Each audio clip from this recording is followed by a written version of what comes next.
Hello everybody, my name is Squaggy and let's talk about results. Recently a lot of big tournaments have happened, the year is coming to an end, so a lot of the Japanese format WGP finals are happening concurrently, or they happened concurrently recently this past weekend. So I wanted to talk a bit about the results we've seen, where the meta is currently, and what are the hopes I have for the future of the competitive sphere.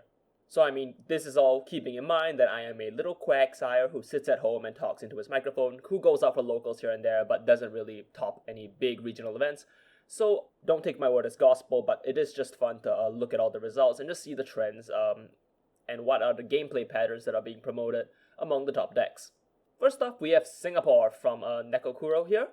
You can see on the screen is the top 8. We can see Zorga, Varga, Minerva, two Minervas, Vyrgilla, Odium, Youthberk, and Seraph.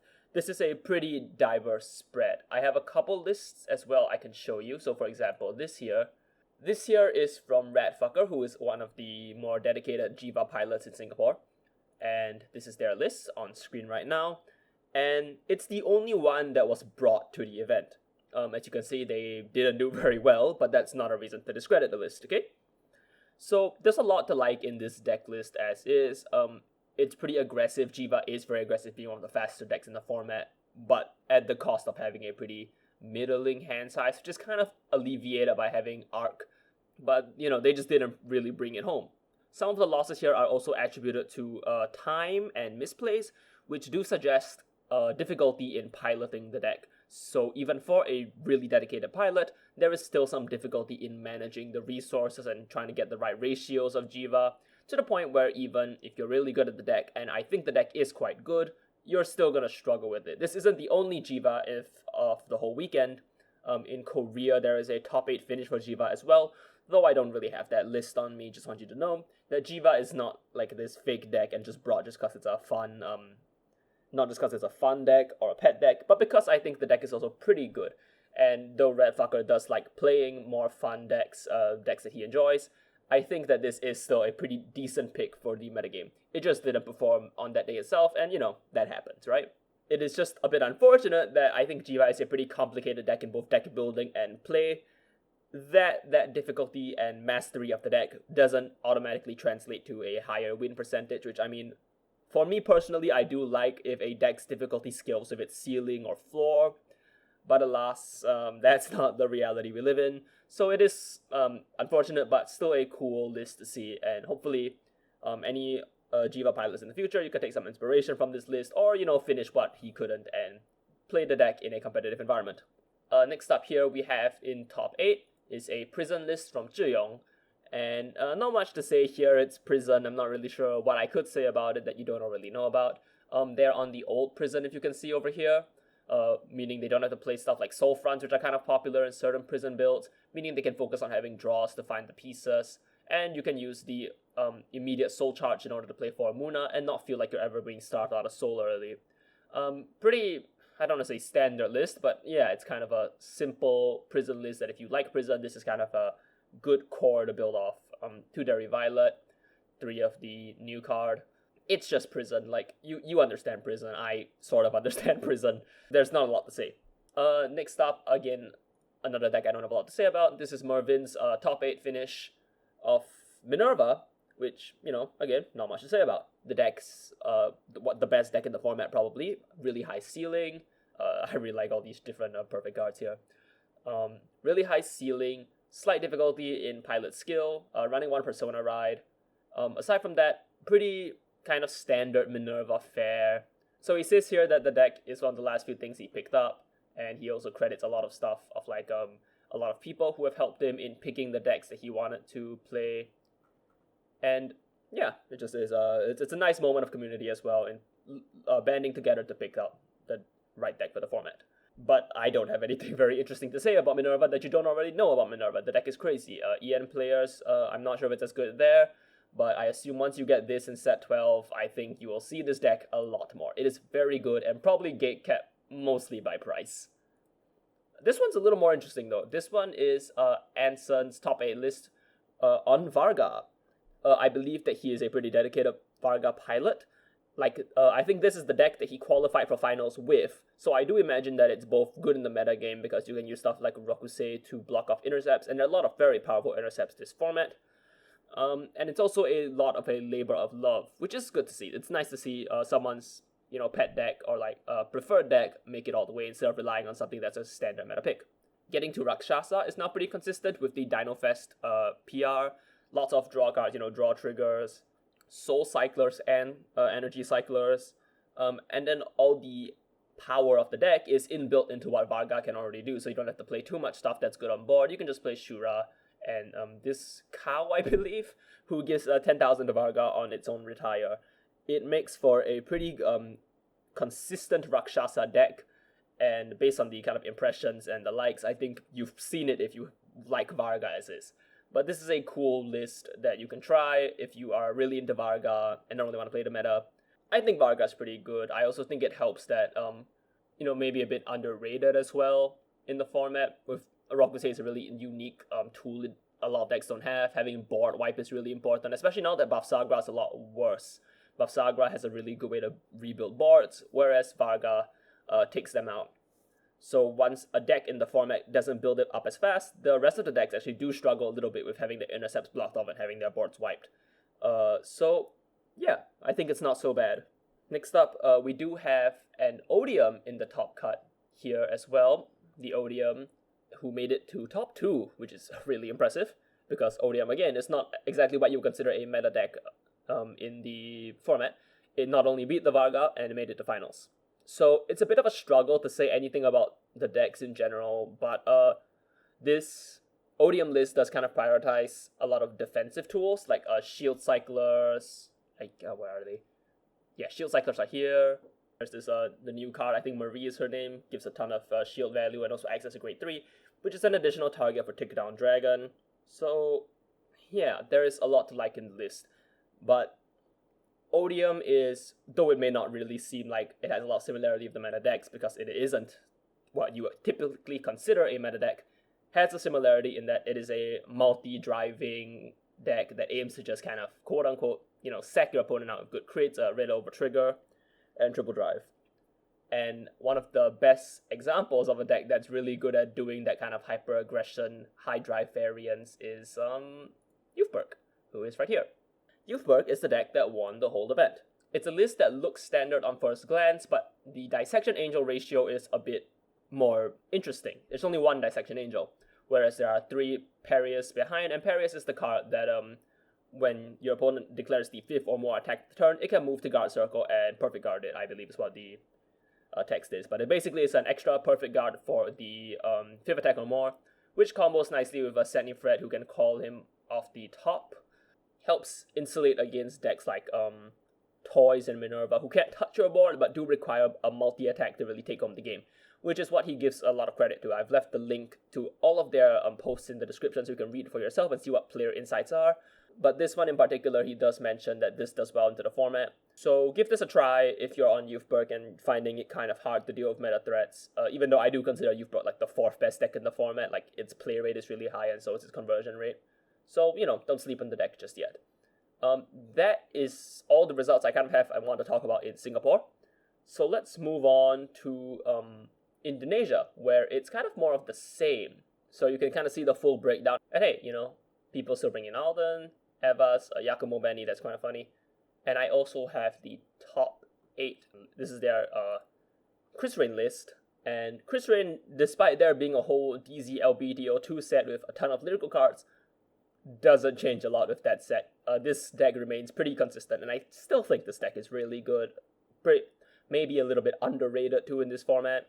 I don't know, I've always liked the hyper-aggression that Crusader can do on turn 3. I think it's pretty unmatched, but I guess it does struggle a bit in the grind game as well. But you can accelerate to find your pieces with stuff like Prisia and the High 5 order, which is basically mandatory now because of the Armel card. It's a very quote-unquote kind of rigid list. There are a lot of 4-offs, not too much tech. I really like it. Here we have another showing of Bavsargra. This is from Kenzio Raphael. And in Indonesia, they brought crossover dress Bavsargra, which they find very consistent and good in the grind game, but just had a small little kind of bricking thing, but still ended up in top 11, which is great. This is a cool list to see. Bavsargra players would do literally anything to soul last 2 and retire the front row.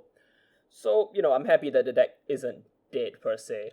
I'm just glad that people are trying to innovate with the deck and find new things to do. I was so wrong that I thought Ars Vyrgilla wouldn't be a part of Bavsargra list going forward, but hey, turns out they are, and so is Trixar. Great home in the deck. So, don't give up if you like Bavsargra. Deck is very playable. Again, we have a prison.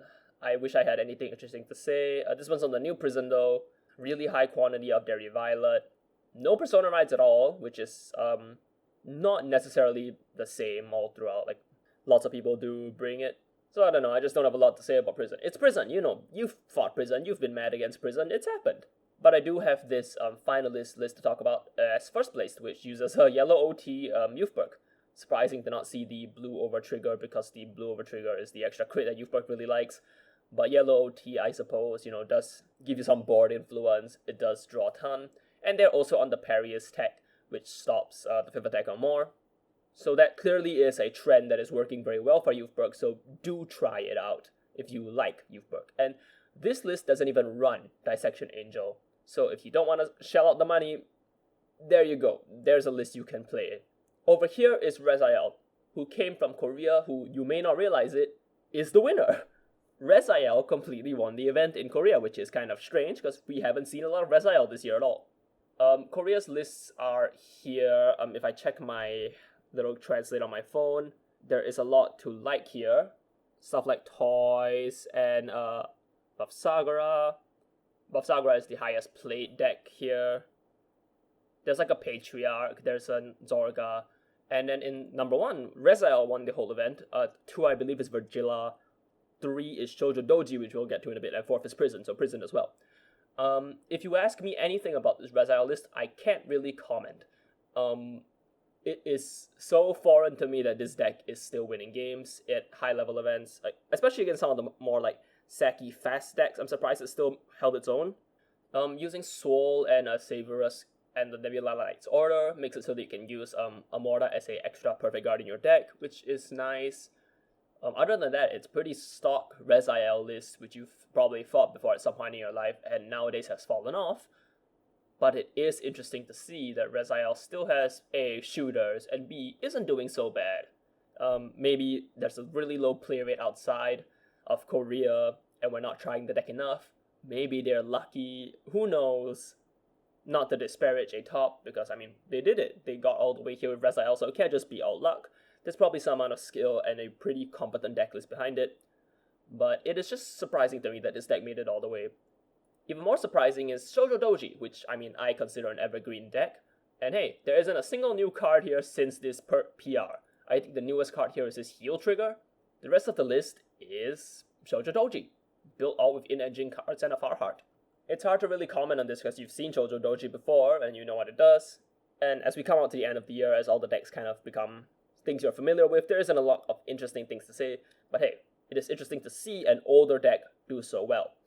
And I think the power that Shojo Doji boasts with Unprecedented, having the multi-attacking with the card I don't remember anymore, and some of the shielding, I guess lets it keep up still. It was always ahead of its time when it came out, so perhaps now is still a time when it can compete. And now we have Japan. And in Japan, for their final top 8, which I believe is won completely by Vyrgilla, it's what you would expect. There's Minervas, Vyrgillas, Toys, and Rewinder. Rewinder being the new deck on the block. It was good before, but now it's really strong with this new PR that gains extra critical. I believe it's an extra attack. A ton of Persona rides. These 2 cards are both Persona rides. Added consistency of this new ride target. It's a very strong deck, and you should definitely look out for it if you like the Koro stuff. It, I believe, has the highest ceiling in the game. Probably rivaled exactly by Minerva, and probably worse going second than Minerva. But still is insane going first, has a ton of attacks, has a lot of them have critical. If you are really into aggressive strategies, I highly recommend this deck and looking into it. So with that in mind, what does the metagame look like? Well, I've covered most of the decks that I think were kind of interesting, so to speak, but there was a lot of obviously Vyrgillas and Minervas and whatnot, and of course this year top 8 in Japan. And though Youthberk did come out on top a lot, I also consider that like a top 4 deck. So, it's all kind of expected results with some quirkier decks in between, which I think are fun to see. What is not fun to see, however, for me, is a lot of these meta decks. They're not very interesting to watch. And I just also can't imagine that they're very fun to play games over and over and over again on these decks.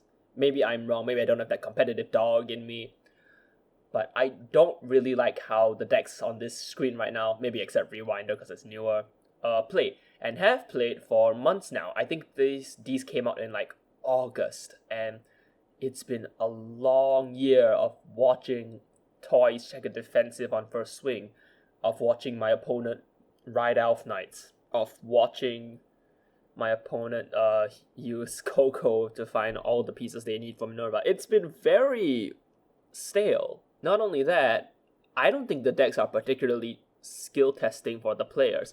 I have this thought a lot. When I see players who I think are quite good, we recognize some faces at shops or at higher level tables or something, and you just watch them piloting Vyrgilla or Toys, and you just can't help but feel this deck is so beneath you.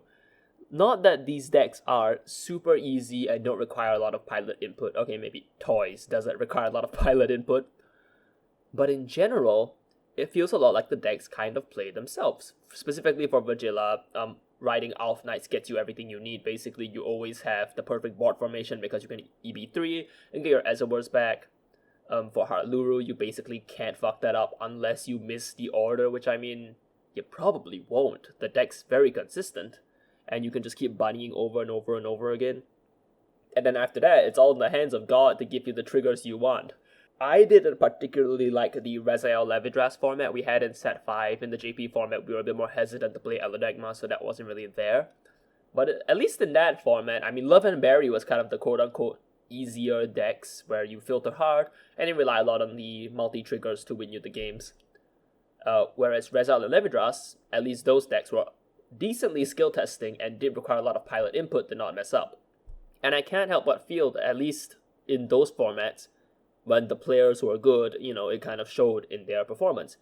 Not to say that the players who play these decks are, turn their brain off and then they just get lucky. That's not what I'm saying at all, because it's not true. But I do think that their player agency is minimized, and that's not great. I don't like that very much. It's not just kind of these decks too. I think Youthberk falls into this category as well, if I can find it. Like, yes, that it is impressive that a deck that people don't necessarily consider top tier is winning all these huge events, but I don't really think it's much different of a flavor from the hyper-aggression of Vyrgilla, or like the hyper-aggression of Minerva. Just that if the die roll is bad, then Youthberk doesn't win as often, but if the die rolls are good, Youthberk does great.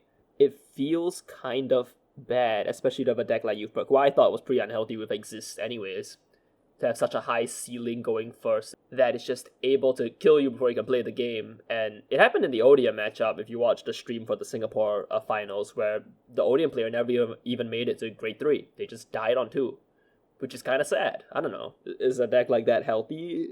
Maybe it got lucky, but I don't like that kind of thing is good in the format. Makes a lot of games that are kind of out of your control as a player, which, I mean, Vanguard is kind of the poster child for games that are out of your control, right? A lot of people think of Vanguard as a game all about triggers, and I mostly defend against that, saying that it's not all true. Being able to use when good luck happens to you, and being able to make the best out of that is a skill in Vanguard. But recently it's getting a lot harder to defend that when every game feels like it's decided by the over trigger or double crits. It makes for really unfun game states, especially for stuff like Toys, where the whole gimmick is that they filter the deck super hard and they check a bit over trigger, put it on Bravey Loss, and kill you. Like, what's the fun? That just feels like a very miserable experience. The whole year I've been so miserable playing against Toys, because even if my opponents played like, kind of poo-poo bad, or if my opponents had suboptimal deck lists, it never mattered as much, because if I played like a rogue deck or something, which I like doing, and they check enough defensives, and it just doesn't matter. Or they check the red over trigger crit. Even the Odium list that made it all the way, which, while impressive, is a flavor of triple driving, red over trigger, check crit, win the game.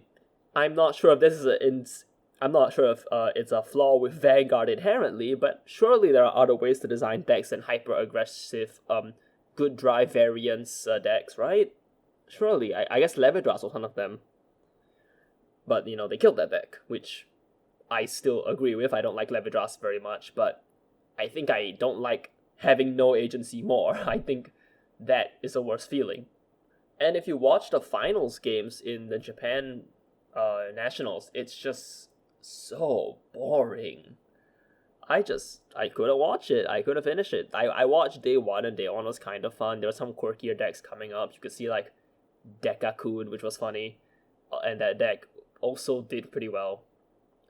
But every deck here is a combination of I've seen these plays before, and then all the deck lists look the same when I look at them, and they don't play particularly interesting, and they always have the exact board they want. It just feels so bad. I just don't like watching it very much. And I also don't enjoy the decks that are good on this screen. I just don't. So it's not been very fun for me to play meta strategies, which I don't normally do. Closest I've done is Vyrgilla. But I don't know. I mean, I like Vyrgilla, and Vyrgilla plays pretty similar to some of the decks on the screen, but I've always found that, it's a bit more enjoyable to have the Buster Barrage stuff. It's enjoyable to be able to manage your high counterblast usage with the inbuilt countercharger.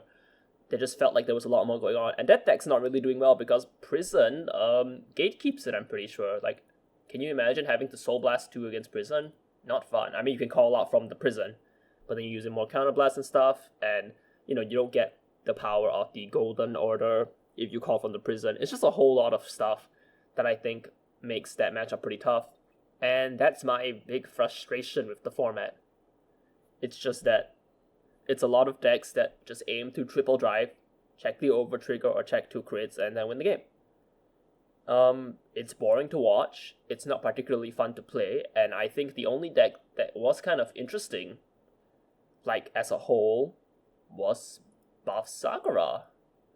And Bavsargra, I mean, you can argue does more of the same, but after like it being toned down like once or twice, the deck was in a pretty fine spot. It was the grindy deck of the format with its unbelievable grind game and calling back Cindy and Trick Moon and Verlord, and always having resource accumulation with the arms. It made for a really strong core, and some games, I mean, yes, were decided by overtrigger slop, but at the same time was a deck if you had you could win in a really long grindy game and your input mattered a lot. And that deck's not in the format anymore. At least not in a super high play rate wise. So now you just see a lot of Vyrgilla and Minerva and toys, and honestly, that's a lot worse. So what are my hopes for the new format that will come soon, because the year is ending? Whole new anime series, I mean, that's also happening, but Skyright's also kind of kicking off. They have a card that resembles the Zerov Dragon Stark in that manga now. That's pretty cool. So in future, I hope to see more interesting mechanics, I guess. I don't know. I want to see a deck have a win condition that isn't double check, crit, or overtrigger. I don't want to believe that that's all Vanguard is. It might be.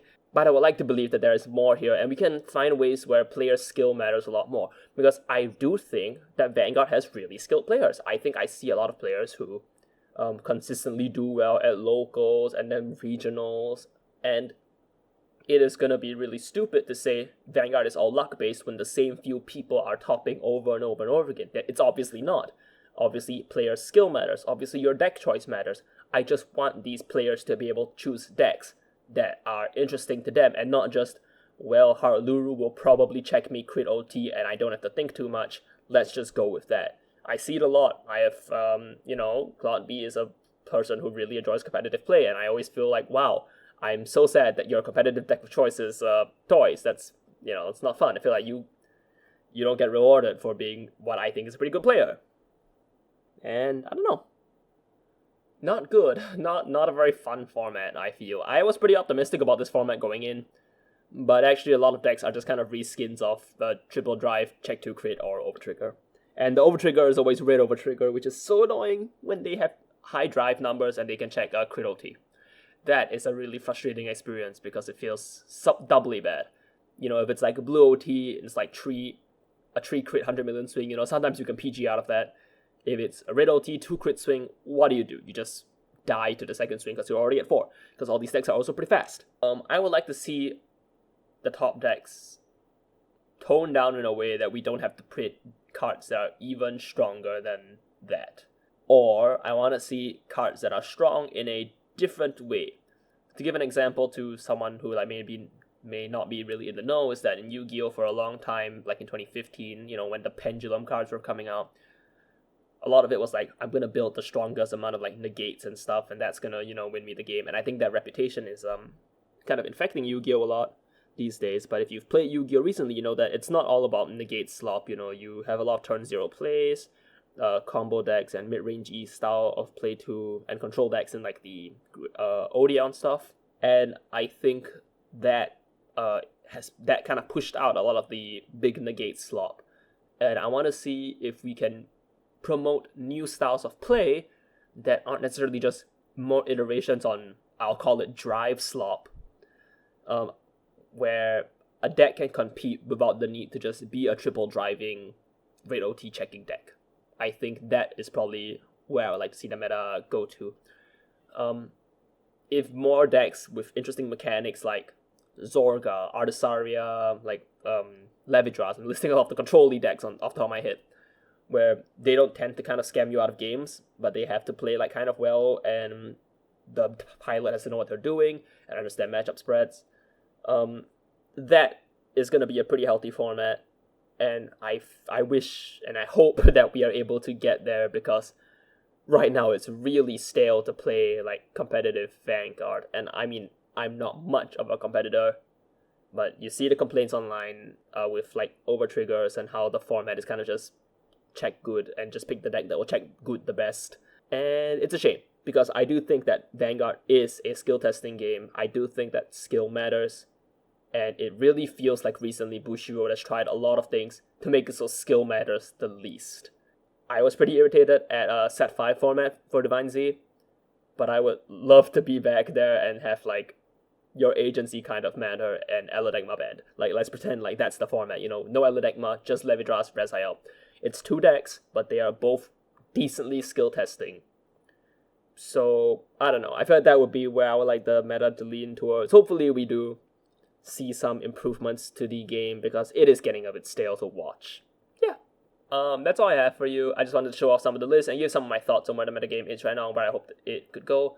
Let me know what you think about the lists that you saw today. Do you think they're frauds? Do you think they're good? They're not frauds. These are good players. Please don't, flame people. And for what it's worth, I do respect a lot of people who play well. And also, I don't disparage them for playing good decks. Obviously, you're in a competitive format. Don't you want to win? Like, come on, that's fine. Please play good decks if you're a competitive player. But I wish the good decks that Bushiroad was promoting were more interesting. That's all. Alright, that's it from me. Bye-bye.